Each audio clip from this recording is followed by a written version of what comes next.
Want to charge shipping based on different zones in Multi-Vendor X? In this video, I'll help you configure zone-wise shipping in Multi-Vendor X. So, let's dive in and see how this works. But first, we need to know what is zone-wise shipping. Zone-wise shipping allows admin or store owners to set different shipping charges for different locations. First, go to Multi-Vendor X, Modules, Shipping Management. Here, enable Store Shipping. After that, go to Multi-Vendor X, Settings, Shipping.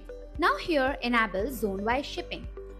After enabling Zone-wise Shipping, click on Settings. Now the admin needs to create the shipping zones. One important thing to remember. Shipping zones can only be created by the admin. Store owners cannot create zones themselves. Then, while creating the zone, the admin can assign the store shipping method so that specific store owners can later add their own shipping charges and methods for the zone. After clicking on Add New Zone, you will be redirected to the WooCommerce shipping zone page. Now, click on Add Zone. After that, the zone creation page will open. For example, let's create a zone called US Zones and select United States as the shipping region. Now to the shipping method section, click on Add Shipping Method. Here select Store Shipping and continue. This allows the specific store owner to manage their own shipping methods. Now from the store owner end, go to Store Dashboard, Settings, Shipping. Here select Shipping by Zone. The owner can now see all the zones created by the admin. As you can see, the US zones created by the admin is already visible here. Click on Add Shipping Method. After clicking that, a pop-up will appear with different shipping options like local pickup, free shipping, flat rate. First we have local pickup. If the owner selects local pickup, for example, here I added $0, which means customers can pick up the product from the store without any extra delivery charge. After adding the value, click Save. Free shipping. Now if the owner selects free shipping, they can set a minimum order amount. For example, here I have added $500.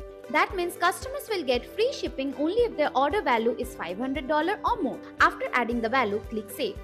Flat rate. Now if the store owner selects flat rate, they can set a fixed shipping charge. For example, here the base shipping cost is $50. Then an additional shipping class cost of $10 is added. So if the product belongs to that shipping class, the final shipping charge will increase accordingly. After adding the value, click Save. As you can see, the final screen, all shipping methods added by the store owner is now visible under the selected shipping zone. Now let's see from the customer's point of view. After adding product to the cart, click on Proceed to checkout. Then enter the correct shipping address. For example, here I have selected United States and California for my address. This is important because shipping charge shown to the customer depend on the address entered. Now, in the order total section, the customer can see the available shipping methods added by the store owner, like local pickup and flat rate. The customer can select any option according to their preference. When local pickup is selected, the total remains $220 because the pickup charges were set to $0 by the store owner. But when flat rate is selected, the total becomes $290 because the store owner configured a $50 flat rate along with additional $10 shipping class cost. Free shipping is not displayed here because it was configured for orders above $500. So yeah, that's how you configure zone-wise shipping in Multi-Vendor X. If this video helped you, don't forget to give this video a like and subscribe to this channel for more videos like this. Thanks for watching and I'll see you in the next video. Bye bye.